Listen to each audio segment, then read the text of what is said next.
Thanks for listening to the latest Beyond the Back Four podcast, available on YouTube and all podcast platforms.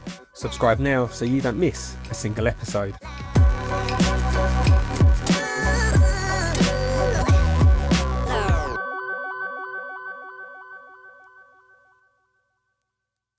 Welcome to Beyond the Back Four, another weekend of drama and debate in the Premier League, and we're going to go through it all. So, Arsenal dropped points against Manchester City in a 1-1 draw. Liverpool kept up their pace. They beat Everton 2-1 in an engaging Merseyside derby, and Manchester United finally get some relief and a bit of time for the pressure to ease on Ruben Amorim as they defeated Chelsea 2-1. Loads to talk about, loads of refereeing decisions this weekend, which is perfect because we've got Mark Clattenburg with us and Graeme Bailey. Let's start with the first game of the weekend, the Merseyside derby. Graeme, just from a football fan perspective, what did you think of the game? Yeah, I thought it was good. Nice entertaining start to the weekend. As I said with Liverpool all along, it's just so ominous the way they are going along. They're still not getting out of top gear, and this 100% record, when's it going to end? I thought they were really, really good. They didn't let Everton really get into the game too much, which I think was vital. And yeah, it was a very impressive display without being OTT about Arne Slot, but the way he's got them playing, and I said they haven't even hit top gear yet. It's pretty frightening. And Ryan Gravenberch made history, the youngest player to score and assist a goal in the Merseyside derby. How important is he going to be for them? He's huge. You know, I'm not patting myself on the back. He was my football of the year. Literally, I named him my football of the year last year. I think the revitalisation of him as a player. You know, this time last year, before Arne Slot took over, we were questioning who's going to play this defensive role for Liverpool. And he's come from nowhere, and now he's one of the most important players in this Liverpool team. I think he's an absolute phenomenon. I really do.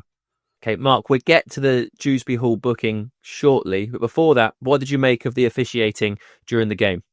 It's interesting because we've saw different styles of refereeing. We watched Stuart Atwell yesterday in the Arsenal-Manchester City game, who I thought had a really good game.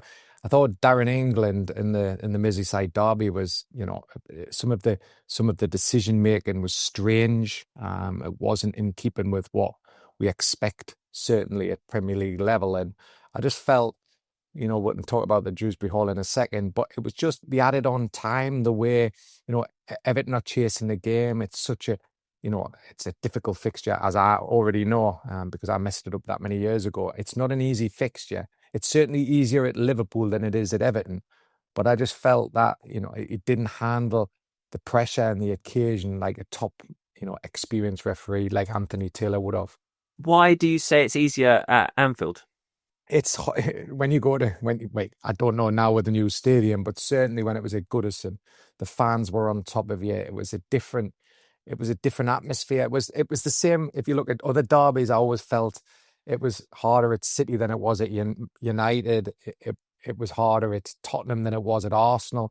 It's just the added on pressure. Maybe when you go to probably you can argue, people will argue, but Liverpool are probably the most successful club in Liverpool. And, when Everton come into town, it's not as difficult as at Anfield than it would be at Goodison, where the underdogs are trying to beat the number one team. And I think it's the same at Sunderland and Newcastle. It's, every referee that I spoke to said it was easier at St James's than it was at the Stadium of Light. So it has its thing, but I just felt he didn't manage the overall atmosphere very well. I thought, Liverpool was certainly putting pressure on him, as they have been all season, and that's something that I've saw in Slot's his attitude, the way his players go about it. It's got a bit of Sir Alex Ferguson-esque about it. And when I spoke to some of the Dutch referees who had come across him in Holland over the previous seasons, he hasn't changed his style. He's always putting pressure, and then pressure sometimes can give you that little 1% edge, which can get you over the line.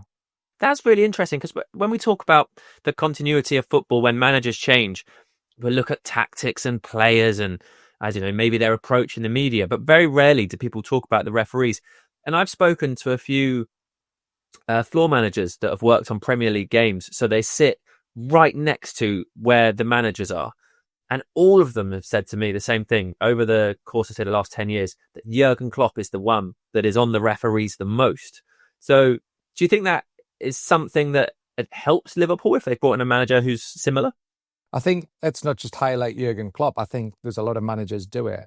But what I did notice with Liverpool, it wasn't just Jurgen Klopp. It was the goalkeeping coach. It was the other coaches that were always putting pressure. And it wasn't always, because the focus is always on Jurgen Klopp. The cameras are always on Jurgen Klopp. But if you ever saw, it's the same Eddie Howe. I'm sure Eddie Howe isn't, silent.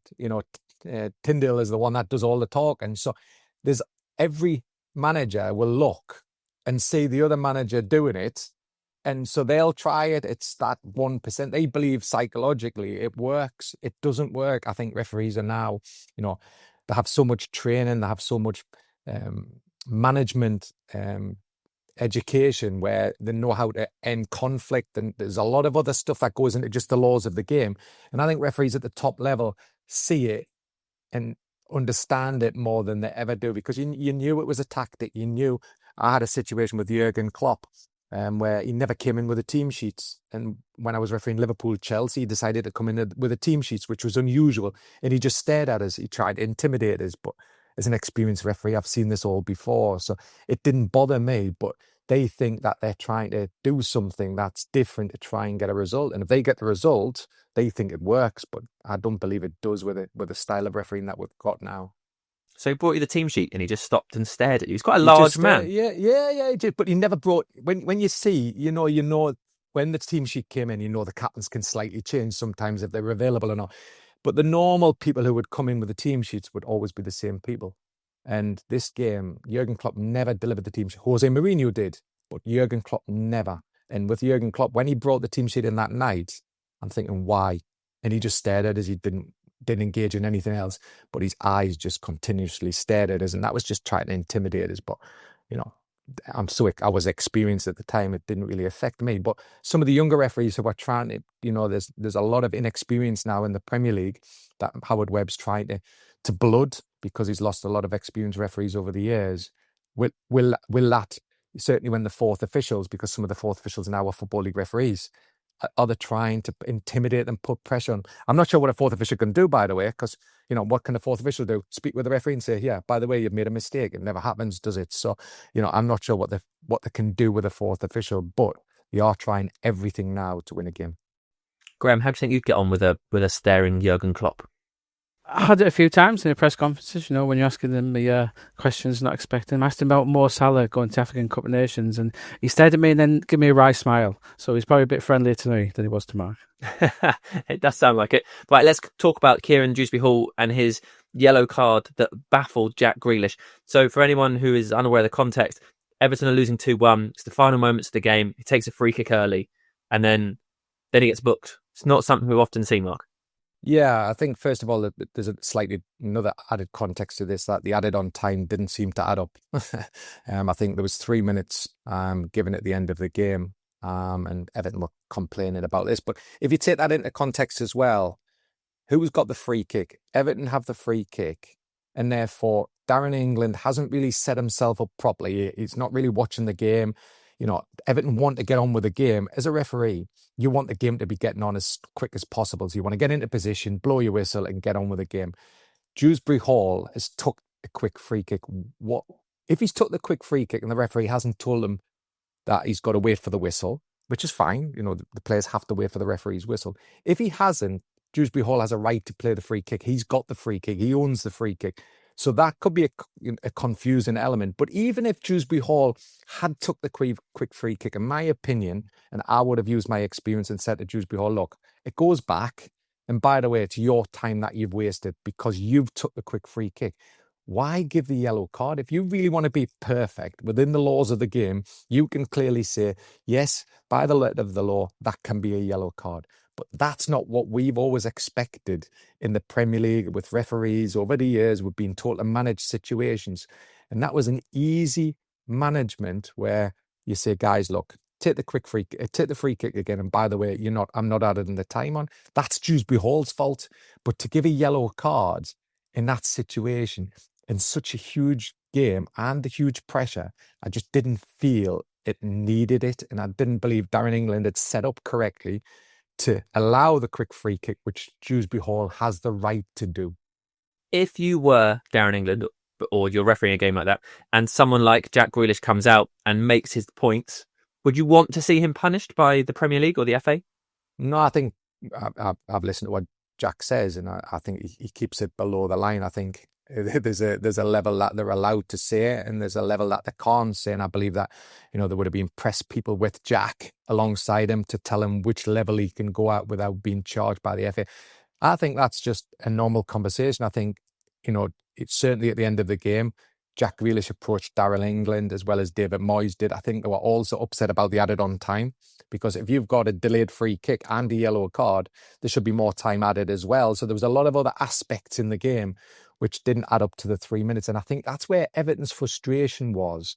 And it's happened to me many times when I've finished a game where I think I've added the correct time on and the clubs don't believe I have. And it goes back to the old argument, should the added time come out of the referee's hands? Because we say 30 seconds for a substitute, 30 seconds for a yellow card. We say, add the injuries up. So if the injury's 2 minutes, it's 2 minutes.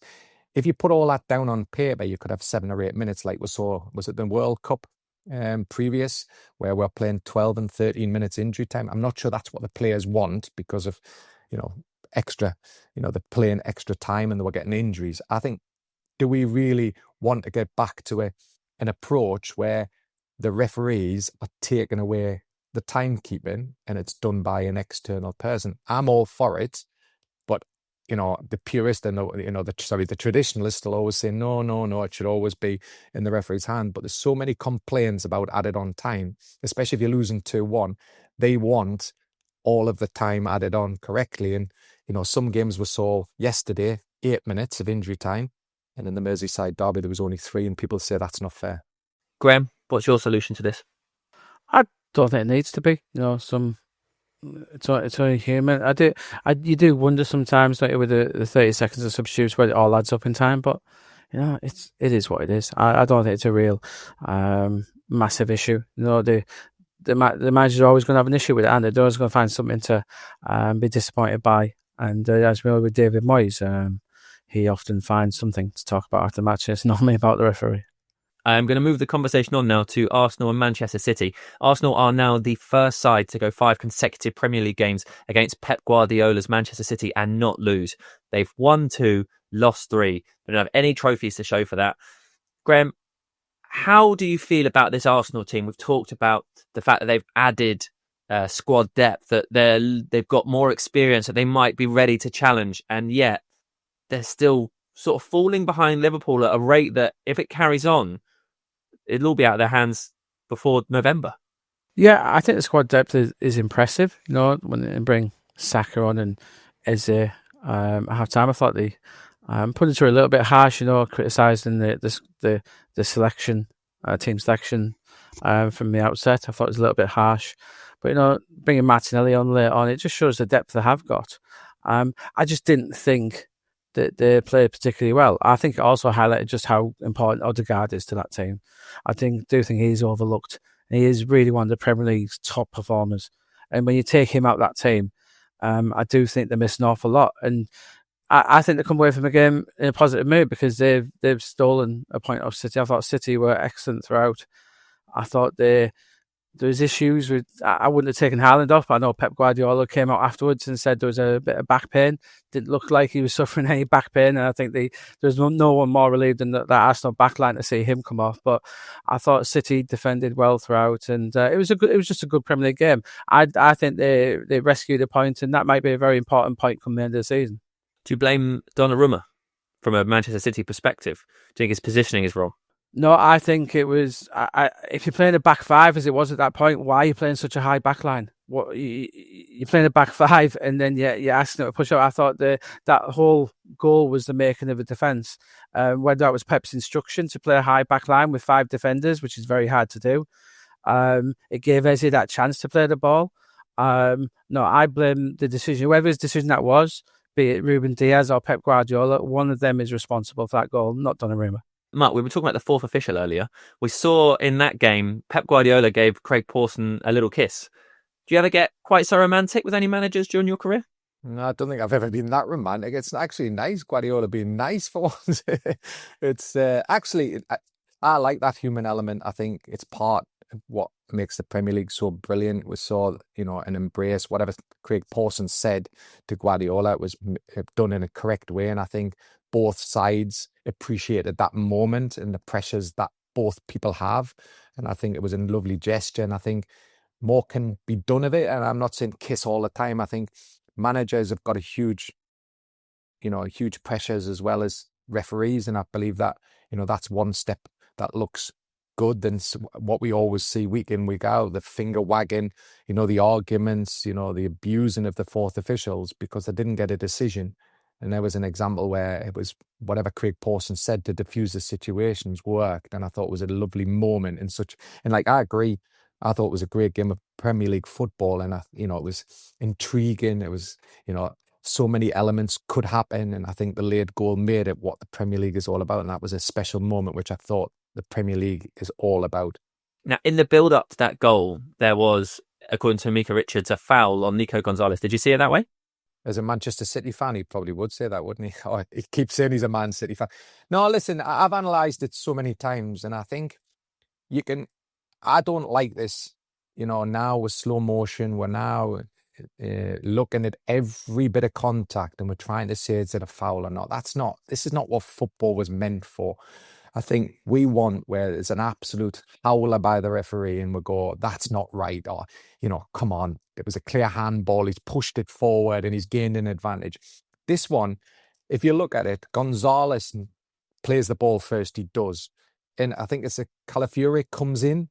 And as Calafiore, it is Calafiore, I think, comes in and he does get a toe on the ball and that changes the ball direction. So that's what the referee sees. He sees the ball change direction. So he believes Calafiore's touched the ball, which he does.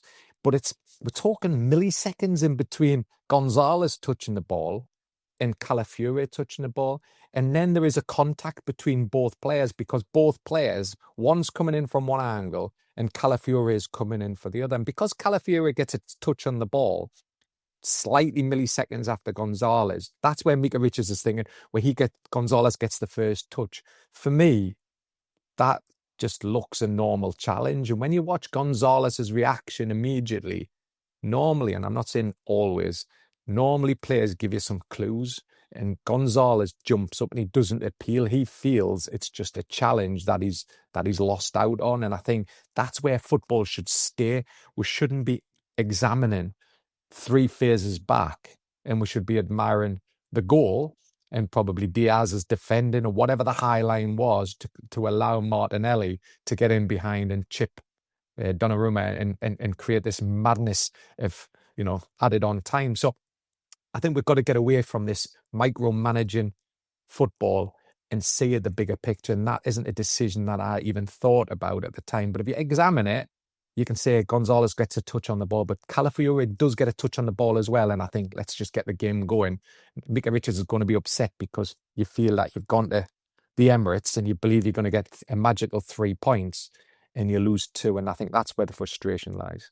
Graeme, we're 5 games in, so we're starting to see a bit of a picture as to what this Premier League is going to be like. We know Wolves and West Ham are going to struggle. We know Manchester United are not going to be the finished article after a pre-season with Ruben Amorim. What do we know now about Manchester City? Last year wasn't their year, and I think a lot of people probably expected them to come into this season. They've made some signings and to just hit the ground running, a bit like Liverpool have, but actually they haven't. Yeah, well, a Premier League official told me last week, and I think it's actually quite accurate. He says, you don't look at the league table until the clocks have changed. That's when the clubs start really looking at the league table. But I think even before the season started, we had suspicions about this full-back area for Man City. Now, we have signed Nouri, and he's very good. I thought Nico O'Reilly actually did a very good job. But that right-back position is a glaring omission, I believe, for City. And we do know that they're trying to sign Tino Livramento at some point. So I do think it is something they'll be looking at. But I did wonder why didn't Arsenal attack that right back slightly more. But I think City, they look really interesting. It's a slightly changed formation, isn't it? Like when they're attacking, it's definitely a 4-1-4-1. And we've got Reinders really pushed up alongside Foden, who I think looks great again in that number 10 role. I like the look of City. I think there's a little tweaks to the system. I really like Ndoku yesterday, and I'll be honest, I looked at Mark's thoughts on it. I thought Timber was very, very fortunate not to receive a second yellow at various points because he had that very early yellow card, which was Doku goes out there and he gets the player booked in the first few minutes. And I thought there was a couple of occasions where he was very fortunate not to get a second yellow. But I thought Doku was great. I like how City are playing. I think it really suits him. You can tell Haaland is a much happier person with his mate Foden behind him. I like the way City are going. I'm not necessarily think a title challenge this year, but I really like the little tweaks we've seen from the City formation. It's not a finished product, but he's really had to change his squad. He's lost De Bruyne to his main man. But I love the way Rangers come in with Foden and Rodri's getting back to what he was. I think it was a very good performance from City. I thought they're quite unlucky, really. Feel free to get stuck in on the Timber issue. Yeah, no, listen, you can argue. I just don't think the game needs that type of, second yellow card. I think there's got to be a slightly higher tolerance, certainly on second yellows. It's happened to me many times in huge games. The pressures are so different, and if you give an early yellow card, yeah, you might say it's right or wrong, but you get a situation. Do you manage, or do you give the yellow card? If you give the yellow card, potentially you're running that risk of putting pressure on yourself because everybody goes. And I've had players where they can commit how many fouls, 2 or 3, because you're allowed to commit 3 or 4 before you get the first yellow card. But for some reason, the scream is the moment you've had a yellow card, you can commit a couple of normal, careless challenges, which wouldn't even get spoken to. Oh, he needs to be sent off. He's already on a yellow card. We saw the Newcastle defender, the new defender from Milan. How do you say? Toy. He's an example where that was certainly a second yellow card because he stops the promising attack. If you isolate the challenge, it's not maybe a careless challenge, but when you look at the position of the ball and where the ball is, that's stopping a promising attack, and that should be a yellow card. But I'm not keen on automatically thinking every challenge should be a yellow card. And that's not what we, as referees, were always taught. You've got to have a slightly higher tolerance when it comes to certainly second yellows because you're going to send the player off. So I don't like, unless it's clear in a huge game, if it's clear, you can issue the yellow card, and that's your level.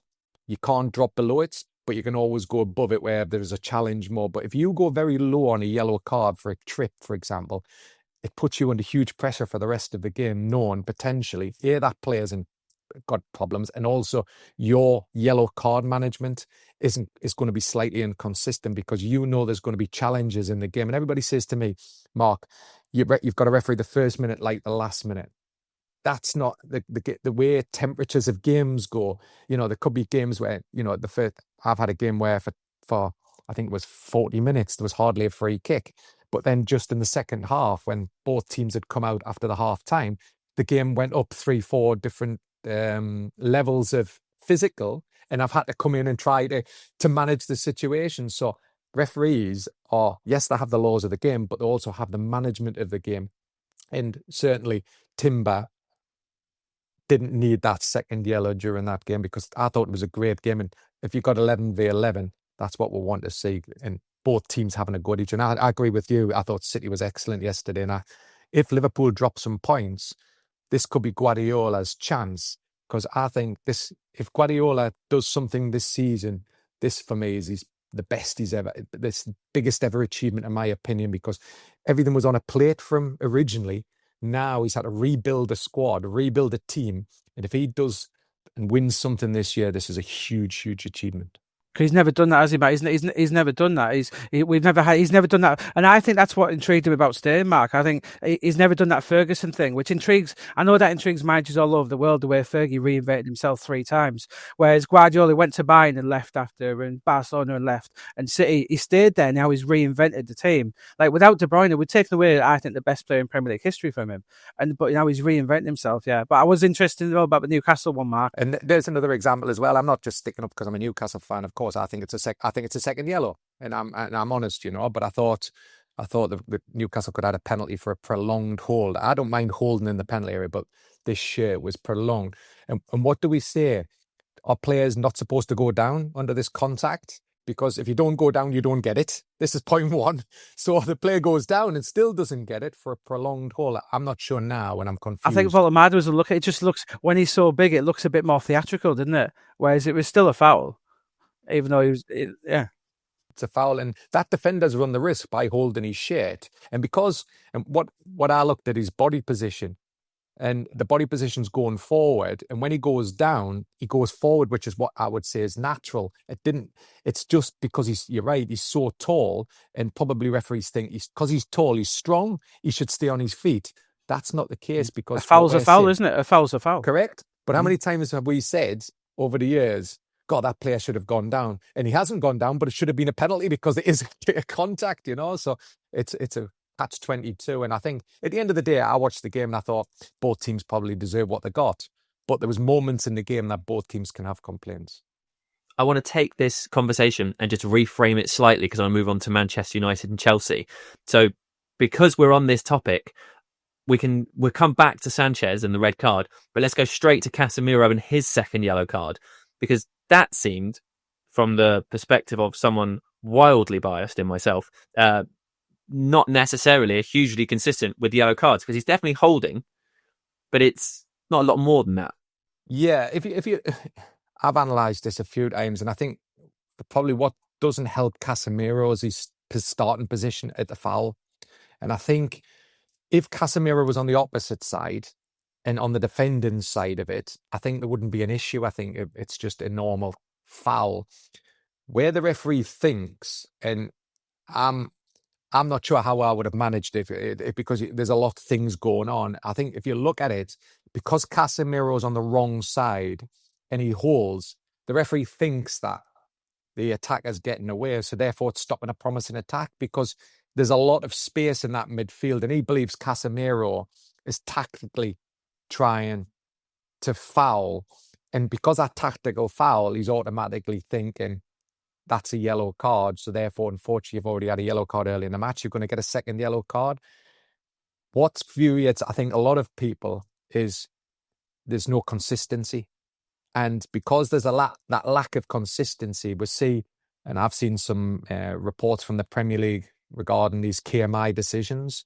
And I always, from the Premier League's KMI panel over the years, is that there's a higher threshold of issuing a second yellow card. Even though I'm a referee, it doesn't mean the refereeing world thinks the KMI panel's right, but they always expect the referees to have a higher threshold in giving second yellow cards. As a referee, I think it could be a yellow card because he stops the promising attack. But it'll be interesting to see what the KMI panel, because I don't think it meets the higher threshold that we expect to go, that's clear. That's a clear second yellow card. Therefore, he deserves to be sent off. I think this could have been managed. But one thing I will put across, if he does manage it, then the other half will say he's a weak referee. He should have sent him off. And unfortunately, he spoiled the game. And I hate this stuff. I hate this bit of refereeing where you can't win. You're damned if you do, and you're damned if you don't. And I would prefer that all games are managed, like I used to manage football. But I think we've changed so much over the last years in how refereeing and how football's played. And I wasn't surprised he was given a second yellow the way referees have been managing, even though it's been inconsistent over the last, 4 or 5 rounds. I've got to ask you this, because this is something that comes up any time this happens. Where Robert Sanchez was sent off after 3 minutes, is there times as a referee that you think, I've got an opportunity to make it equal? Because people will always say that, and people will point to this one. I'm not saying that's necessarily my view, but I'm saying, well, people will point to it and go, I don't think that's a yellow card, but I think the referee's seen an opportunity to make things even again and make it look like he's been really fair. No, they never look to even. I don't think any referee thinks about even in the game up. I think this one with Sanchez is an easy one. I think there wasn't much difficult ones. Once the forward of Manchester United's away, you take Sanchez out, and that's what referees do. They take a photo, because you think 1 second later, when this foul happens, 1 second later, it looks like there's covering defenders. But actually, when you still the foul, Sanchez, and Mbeumo is clearly an on goal. All he's got to do is roll the ball into an empty net, especially with the goalkeeper even out as well. So this was an easy one for the referee, and I don't think any referee would be thinking, you know what, because I've given a Chelsea red card, Therefore, I've got to give Manchester United a red card. I'm not comfortable with that, and I don't think any referee thinks that. I think, like I said, Casemiro gives the referee a decision to make, and that's Casemiro, an experienced professional who knows the Premier League well enough, and he's played in. I've refereed him. I was lucky to referee him in the Under-20 World Cup in Colombia in 2011. I've refereed him for Real Madrid. I know the player. He's a nice player. He's a nice guy, but he knows that if you give a referee a chance, he's gonna take that chance, and it can be easily a second yellow card.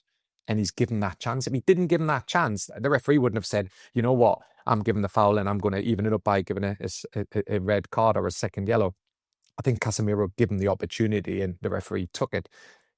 Not going back to what you said about even, and I don't know what anybody else thinks, but I don't think any referee thinks, yes, you've got management. We've got to manage the game through. And if there's controversial things in the game, what you're trying to do is you're trying to understand the frustrations. You're trying to understand what's going on, because what you don't want to do as a referee is compound your mistakes. You can't, like people used to say to me, 2 wrongs don't make a right. They certainly don't, because if you make 2 mistakes, you probably won't get a game the following week. So what you're trying to do is you're managing the game out to a successful conclusion. What I said to you about Liverpool-Everton, if Darren England had played 2 more minutes, or maybe 3 more minutes, and Liverpool had won 2-1, David Moyes couldn't speak, could he? Because are we talking that he could speak about Dewsbury-Hall's yellow card? What a load of rubbish. So there's times when referees can be clever, can manage the game out to reduce the comments, but I don't see any referee trying to think, well, I've got to give a red card here because I've given a red card there. I think referees deal with things as they see, because they're scrutinised as much as anybody else at the moment. Okay, right, we're going over time slightly, but Graeme, just quickly, what do you think? Manchester United, a huge 3 points for the club and Ruben Amorim, or sort of fortunate because there was a red card to a goalkeeper after 3 minutes and they just about got by?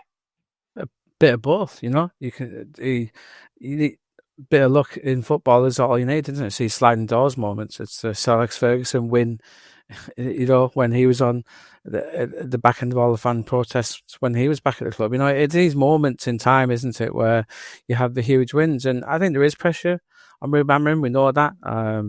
Sir Jim Ratcliffe had a meeting with him, which was pre-planned and stuff. But he's not going to change his system, Ruben Amorim. And I think obviously going down to 10 men against 10 men actually helps, because it was less focus on the system, and it allowed Bruno to have a bit more room and not play as that double pivot. We didn't need him to be a double pivot in the game.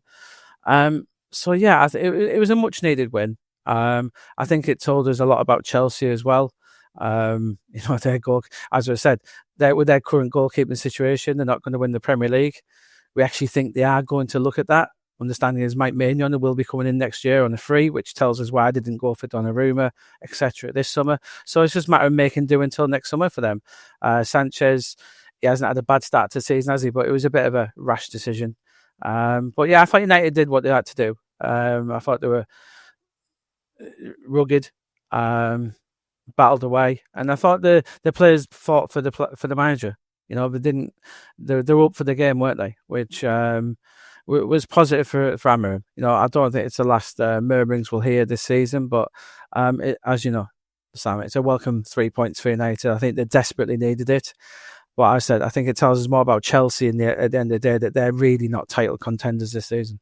I want to say thank you to both of you, Graeme and Mark. It's been a really interesting chat. Another weekend done in the Premier League. Liverpool historic, Arsenal resilient, and United relieved. We are back on Wednesday. We've got a special episode with Albert Adama, who has started his career in non-league, made it to the Premier League, went to a World Cup as well. So listen out for that one. If you're watching us on YouTube, get in the comments. Make sure you're subscribed to all that kind of stuff. Really helps us. And also, we want your opinion on what we've been talking about. Until then, enjoy.